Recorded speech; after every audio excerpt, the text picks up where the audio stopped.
Hello, welcome back to my YouTube channel. It's Cassie. Today is Wednesday when I'm posting this, and so today is Brutus Monroe Inspiration Team Blog Hop time. So I am going to be using all these fun products because our challenge today was pattern papers. So I've pulled out the Rustic Florals pattern paper, probably my favorite in their line right now, although I love them all. But this is probably my favorite. So I have also pulled out the Alley Cat stamp. This is a 6x6 stamp.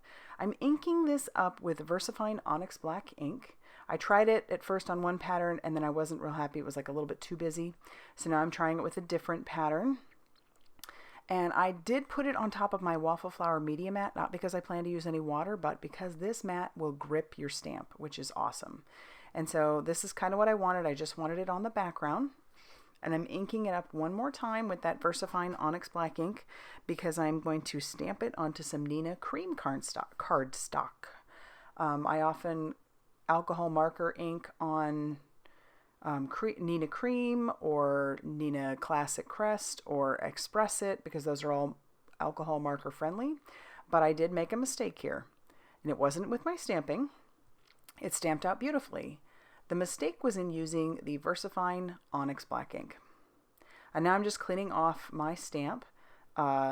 Just to let you know, Brutus Monroe has, if you like pumpkin spice, they have pumpkin spice scented Squeaky Clean to clean off your stamps if that is something that you're interested in. So I will have that linked down below. But yes, if you like pumpkin spice, I know not everybody does, they actually have it in the store while supplies last. All right, moving on to my coloring. I've pulled out my Arteza EverBlend markers, and as I mentioned before, I did make a mistake in my stamping. My mistake is in stamping with the VersaFine Onyx Black ink. VersaFine Onyx Black is a fine ink, but it isn't necessarily good for Copic or alcohol marker blending because it will smear. So I discovered this and I thought I should probably restamp it, but I thought, no, we're just going to see what we can do anyway. It's already done. We already stamped it and we had already cleaned up everything.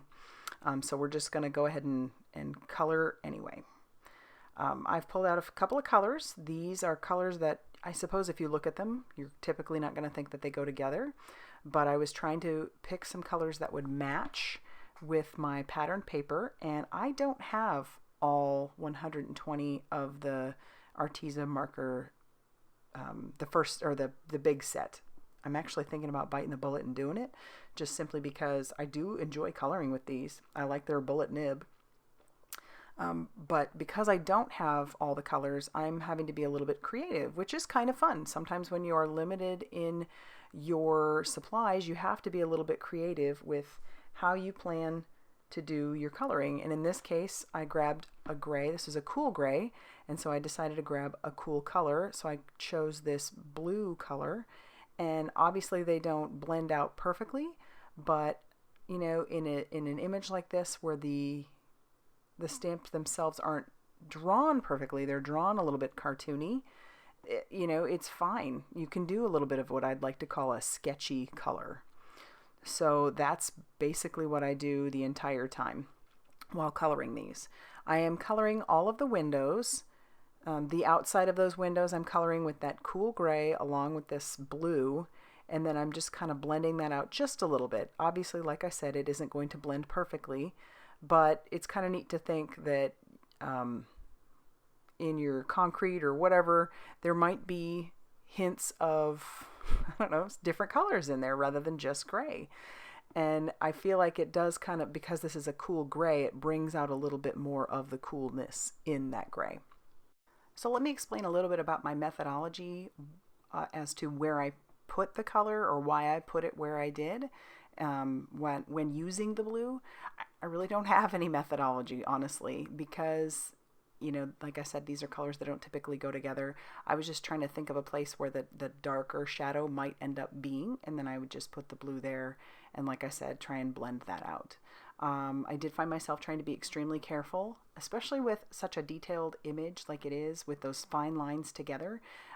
You know, the VersaFine Onyx Black ink will smear pretty bad, and I end up doing it with the cat's tail eventually when I pull out a yellow.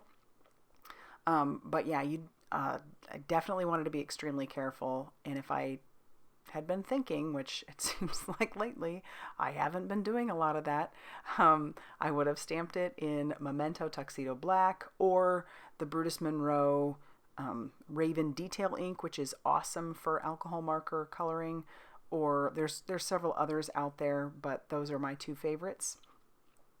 But yeah, so I really ended up liking this color combo. That's kind of the fun, like I was saying earlier about having limited supplies. You can end up stretching yourself a little bit, and you might find things that you really, really like. You'll also probably find things that you're not real fond of, but in this case, I really liked how the blue and the gray ended up going together. So then when I move on to the next colors, these are colors that could go together. They're definitely darker in the spectrum, but I chose this orange-ish red because that matched some of the flowers in my pattern paper. As you can tell, probably by seeing, and if you looked at the picture ahead of time, my plan is to just cut out all of these windows. I know that's a little bit of work, but I did not mind at all.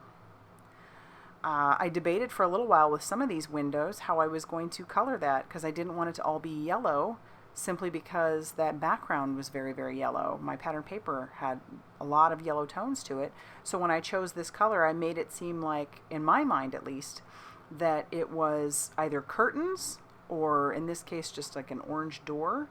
But yeah, I was trying to make it look like it was curtains for the most part. Only those two shades that are left open are the ones that I end up using just the yellow on.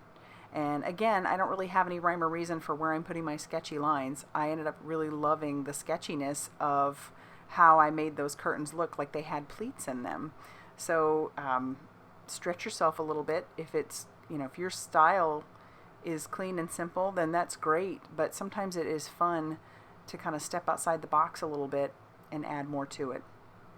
Then I moved on to a green color. Well, this wasn't necessarily green. That is more of a warm gray. But again, using that same concept, I pulled this olive green in there, and it sort of brought out the warmness of that gray, and it almost made it look like, I don't know if you want to compare it to like maybe an iced spruce color, which is still pretty gray, but it comes across as a little bit of a green. So in blending out these green, or this green into that warm gray, I ended up kind of making it look a little bit more green than it actually was. And then when I cut those out and I put those onto that pattern paper, they end up looking pretty green, in my opinion. Not like, a Kelly green by any means, but definitely a lot greener than if I'm just using that gray itself. When I first started stamping and making cards a while back, paper piecing was kind of all the rage, and I loved doing it. And so it's kind of fun to go back to the roots a little bit. So I challenge you, especially if you're new to card making, or even if you're not, go back over through your pattern papers and take a look at what you have and see how you can incorporate those into your stamps a little bit. Because I know, especially if you've been around the block a little bit, you have pattern paper in your stash. You do. Even if you're hoarding it, like some of us do. Go ahead and look through, and you may be surprised, and you may have a lot of fun just kind of doing something like this. That's why I like little challenges like a pattern paper challenge, because you think, okay, how am I going to use it a little bit differently than I would in the past? And this was one way. So by cutting these out, I am obviously going to fussy cut all those windows, and that was a little bit of labor, but I've often said in the past I don't mind fussy cutting. And in this fussy cutting, I am cutting right on the line. I didn't go back over the edges with a black marker. I wish that I had, but my black marker is out of commission, so I don't have one as of now. So I just have to make do. I did end up trimming down that background just a little bit, and now I'm going to use some of the Brutus Monroe craft glue to tack down all of my windows. And this may not have been a color combo that I would have typically picked for a stamp like this, but I am so happy with how this turned out. Challenging myself to use my pattern paper in a way that I, rather than just using it on some background, which is cool too. I mean, I've done plenty of that in my day, but doing some paper piecing with it was just so fun. I mean, I obviously did more paper piecing with the actual colored images and used my pattern paper as my background, but you get the gist. So I'll just go through and I'll keep using all that craft glue to tack down all of my windows.